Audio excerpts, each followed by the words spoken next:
Welcome to another Jocz Productions video. Today we're going to take a look at what happens when you take your U.S. history exam. And so the U.S. history exam is broken down into these four parts. So let's take a look at Section 1. Section 1 is 1 hour and 35 minutes, and it's 60% of your total score. It includes Part A, which is the multiple choice section, and Part B, which is the short answer questions. And you're probably going to be shook, probably scared, but don't worry, we got your back.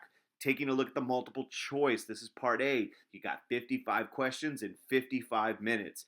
This is 40% of your exam, and keep in mind, you could write in your book, so annotate, write all over those stimulus-based questions, but only what is on your answer sheet will be graded. And make sure you finish this section. Answers, you have a choice between A through D, so you got a 25% chance if you just guess, so don't leave anything blank. This may seem obvious, but please make sure you have a number 2 pencil because that's the only way the exam will be scored. And for those of you with ghetto erasers that are all dirty and don't really erase properly, it is time to upgrade those erasers so that you can make sure you erase your answer completely. After 45 minutes, you should get a 10-minute warning, warning you that you only got 10 minutes left on the multiple choice section, but we all know sometimes proctors be slipping, and so just in case they don't warn you, bring a watch so you can keep track of your time and you leave no answers blank. Part B in Section 1 is the short answer questions, or as they say on the streets, the SAQ. And the short answer question is 3 questions and you got 40 minutes. You got plenty of time. This is 20% of your exam score, and questions 1 and 2 are mandatory. And those are going to largely be on periods 3 through 8. For questions 3 or question 4, you have a choice. You only choose one, and those are the periods that those questions will deal with.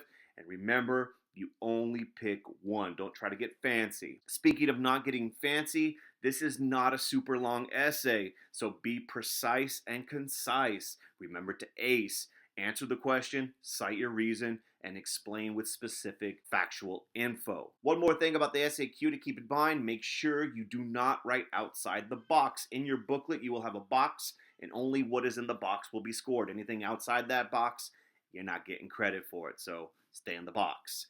Break time will follow. You should get a 10-minute warning before the SAQ section is over, and then you'll get a break, and it's a whopping 10 minutes, so not enough time to go ride a moose, definitely not enough time to go take a bath. When you get back from break, you are going to be tackling Section 2, which is a beast. It is 1 hour and 40 minutes, and this is 40% of your total score, and the reason why this thing is, in my opinion, extremely difficult, this is the bulk of the writing section. You got Part A, the DBQ, and Part B, the long essay question. Now, you are going to have an hour and 40 minutes to do both of these writings, and you really should start with the DBQ.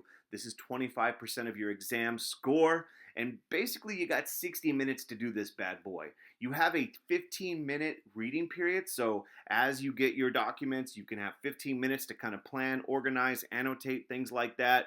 If you want, you could start writing before the 15 minutes are up, but take those 15 minutes to really plan out what you want to do. After 15 minutes, you should be told you have 1 hour and 25 minutes remaining for Section 2. So that leaves you with about 45 minutes to start really writing the DBQ. My advice, don't jump back and forth between the LEQ and DBQ. Handle one at a time so that you can make sure you do a decent job on both sections. The DBQ will be one question from periods 3 to 8, so that same time period, 1754 to 1980. You ain't got no choice. The question in front of you is the question you're going to do, so hopefully you are ready. And then after 45 minutes, your proctor should say, move on to the LEQ. If you ain't done with the DBQ, you gotta move on because you want to have enough time for the long essay question, which is Part B.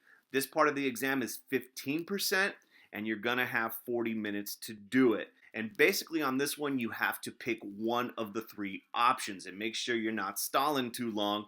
You need to decide which of these periods and which question you feel the best about. They're all worth the same amount, so don't try to pick the harder one and think you're going to get all fancy on us. Pick the one you know the most and you think you could do the best job and handle it. Speaking of handling it, you still got a bunch of time, so make sure you check out the website, apushexplain.com, and remember, you're an American, not an American, so do your APUSH work. You got this. Peace.